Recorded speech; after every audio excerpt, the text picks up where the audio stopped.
មើលទៅទំនងដូចជាលោកពិតធ្វើឲ្យខ្ញុំភ័យពិតបោកគ្រូពុទ្ធធោជួយផងខ្មោចលោកគៀនពៀនខ្ញុំស្ទុះចេញភ្លាមរត់ទៅលើពូខ្មោចនៅតែតាមយកដៃមកគ្រូ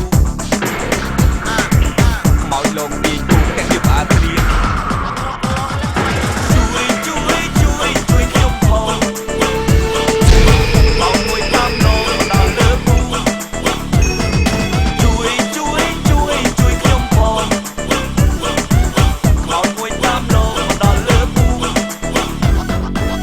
ជួយផ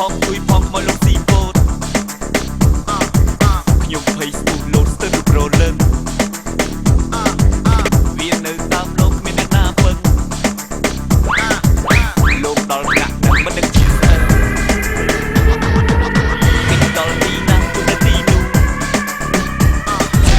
គាត់លោកមិនចូលសោះខ្ញុំស្ទើរសាដល់ញាក់នឹងខ្លួនអស់ជើងអស់ដៃលោកពេញមួយរៀនត្រីខ្ញុំពេញអស់ស្ទះជួយខ្ញុំផង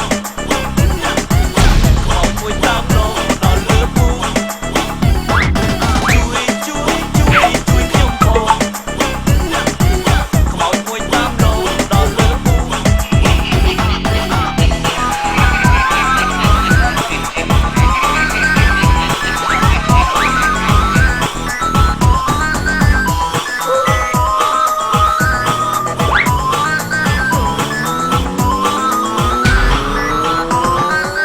ជួយផងមកលោកស៊ីពោត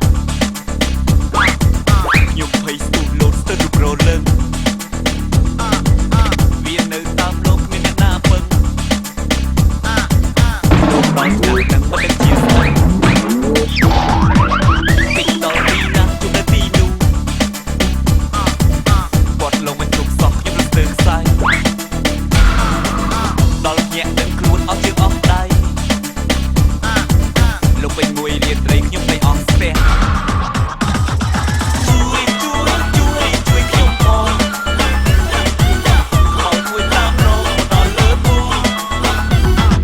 ជួយខ្ញុំផងខ្មោចមួយតាមលោកដល់លើពូជួយខ្ញុំផងខ្មោចមួយតាមលោកដល់លើពូជួយខ្ញុំផង